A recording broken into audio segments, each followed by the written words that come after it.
Ya kenalin sobat-sobat Miku, nama aku Sabila Salsabila, biasa dipanggil Abil. Aku sekarang mahasiswa FK UNER tahun 2020. Iya, jadi waktu FK UNER itu awalnya aku dulu daftar SNMPTN ya. Di SNMPTN itu aku memilih Kesehatan Masyarakat Universitas Indonesia, Kismas UI, tapi sayangnya nggak jodoh sama aku nggak diterima di sana. Terus akhirnya aku waktu SBMPTN, aku ngambil pilihan pertamanya FK UNER dan pilihan keduanya Kismas UNER. Alhamdulillahnya keterima di pilihan pertama yaitu FK UNER. Jadi waktu awal tuh kan aku sempat gagal ya. Itu aku sempat down juga, sempat sedih juga, sempat kecewa juga. Tapi aku mikir lagi bahwa mungkin emang bukan rezeki aku, mungkin emang rezekinya orang lain gitu kan. Jadi aku kuatin diri aku lagi bahwa gak apa-apa, jalan masih banyak, masih ada SBMPTN, masih ada mandiri juga kan. Jadi kemudian aku buat semangatin aku sendiri, aku chatan sama teman-temanku, telepon sama teman-temanku yang lain juga. Terus juga aku mulai tata lagi jadwal belajar aku buat SBMPTN dan juga tes-tes mandiri gitu. Dari aku masih SMP ya, aku emang pengen banget masuk kedokteran gitu. Kayak emang udah passion aja gitu. Terus yaitu akhirnya aku daftar di FK UNER itu. Tapi sebelum daftar di FK UNER itu aku sempet juga karena ketolak di SNMPTN, jadi aku kayak mikir-mikir lagi kayak aduh di Kesmas aja aku ketolak nih, gimana kalau di kedokteran. Jadi kayak aku mikir berulang kali lagi. Pernah sempat juga kepikiran buat ganti jurusan, kayak aku nyari-nyari lagi info tentang jurusan-jurusan lain kayak teknik, pertanian, kehutanan. Tapi kemudian kayak pas aku pikir-pikir lagi itu mungkin aku kalau kuliah di teknik dan juga jurusan-jurusan lain mungkin aku nggak bakal nyaman karena emang bukan passion aku gitu kan. Jadi aku kuatin diri aku lagi bahwa aku harus bisa di kedokteran. Jadi aku kuatin lagi doa aku tambah lagi belajar aku biar aku bisa ngeraih ke kedokteran gitu.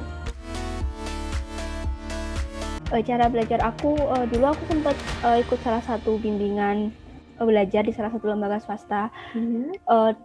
Dan juga tapi menurut aku yang paling berpengaruh di aku tuh justru belajar mandiri aku, kayak ngerjain soal, terus lihat-lihat video YouTube tentang cara ngerjain soal yang cepet kayak gitu. Jadi bimbingan tuh cuman buat ya berpengaruh, cuman pengaruhnya nggak sebesar dari belajar aku mandiri gitu.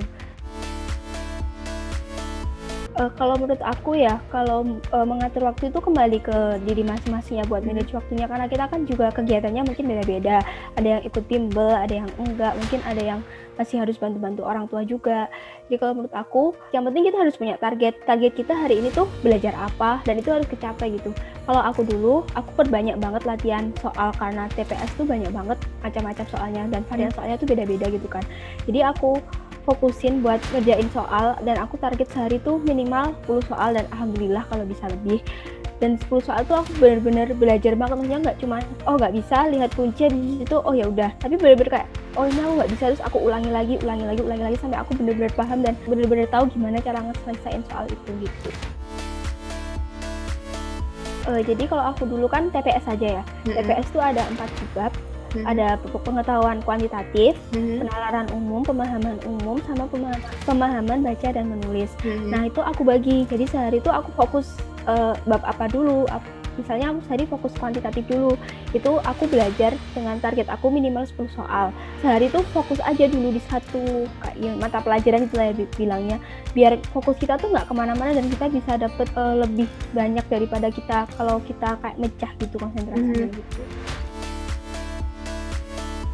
Rasanya ya sempat deg-degan juga karena ya kita harus rapid juga kan. Jadi waktu rapidnya itu juga deg-degan, walaupun sebenarnya kita tahu kita mungkin nggak kontak sama siapa dan nggak kemana-mana, tapi kan tetap aja deg-degan nunggu rapid testnya itu.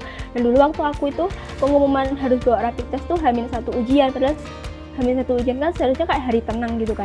Kita nggak usah mikirin apa-apa. Dan ternyata ada, terus pas di sananya itu juga harus pakai masker, juga harus pakai sarung tangan. Dan karena aku pribadi nggak suka ya pakai sarung tangan karena tangan aku tuh gampang banget keringetan. Jadi sebenarnya itu agak mengganggu konsentrasi aku juga waktu pakai sarung tangan itu, tapi alhamdulillahnya masih bisa mengerjakan dengan lancar.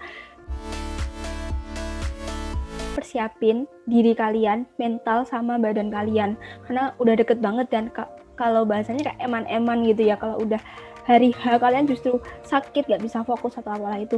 Jadi kalian banyak-banyak istirahat, banyak minum air putih, banyak-banyakin berdoa, minum vitamin. Kalian bisa mulai ngerjain, kalau aku dulu ya, kalau trikku, aku ngerjain soal dari yang paling mudah dulu, dari yang paling aku bisa.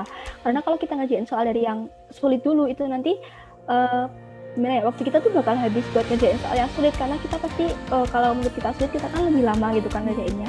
Jadi kerjain dulu dari yang mudah, dan dapat soal yang lebih banyak gitu buat dikerjain. Kalian juga bisa fokus ke mata pelajaran yang diperhitungkan di jurusan kalian. Misalnya ada yang milih teknik, mungkin lebih diperhitungkan di fisikanya. Worry is just a total waste gitu.